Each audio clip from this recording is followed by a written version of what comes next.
Hello and welcome. Let's work through question 6 together. The words vary directly mean the two quantities are proportional, so we write an equals sign and put in a constant of proportionality, k. Since y varies directly as the square of x plus 1, we have y equals k times the quantity x plus 1, all squared. To find k, substitute the values we're given. Y is 200 and x is 4. So 200 equals k times the quantity 4 plus 1 squared. 4 plus 1 is 5, and 5 squared is 25.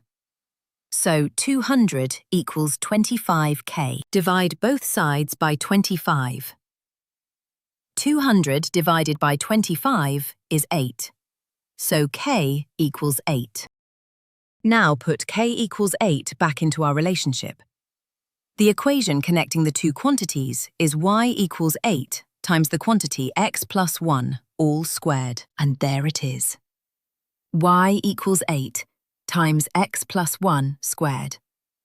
Well done. That's question 6 complete.